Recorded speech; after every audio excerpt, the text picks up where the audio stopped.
So sometimes people ask me, why can't people get themselves out of a crisis? Well, you know what? Sometimes they can. But oftentimes they'll come out of the crisis more quickly and in better shape if they have some expert help. And there's 5 reasons why it's difficult for people to get themselves out of a crisis. The first one is that crises are rare. Thank goodness, right? Who's ready for a natural disaster on a weekly basis? It would be hard to live, never mind thrive, if that were the case.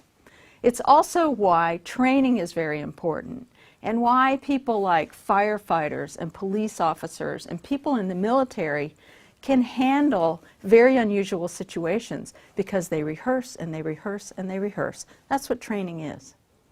The second reason is that disasters tend to sneak up on us. Now, usually when I'm talking to someone who's in the middle of a crisis, they'll say to me at some point early on, you know, about 2 years ago, I kind of suspected that this might happen. Or a few weeks ago, I had an inkling that something like this might happen. Hindsight is really great, as we all know. But even if you had faint little clues all along the way over a period of time, when it happens, no matter how many clues you had, it often feels like the disaster or the crisis is just washing over you. And the third reason is, well, you know, this makes me think of that saying about blinded with fear. That's a saying for a reason. Fear can blind us. It can paralyze us.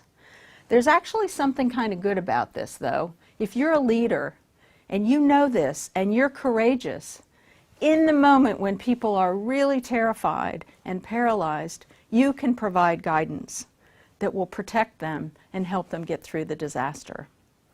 The fourth reason is that when a disaster happens, if you're a leader, there's a certain amount of fear often present that you might have had something to do with it. Maybe you sort of caused it, or maybe somebody on your team caused it. And so there's a tendency to want to keep it quiet. Think of all the corporate disasters that have happened because people were trying to keep something quiet that in the end could not be kept quiet.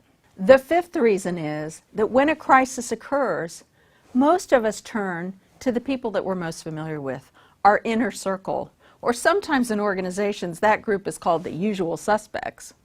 These are the people that have been with us and they're familiar. A downside to that familiarity, however, is that we may be looking through the same lens. We may have been in a similar situation such that it's very hard to generate a different idea. What I've learned over the years is that great leaders have the courage to ask for help.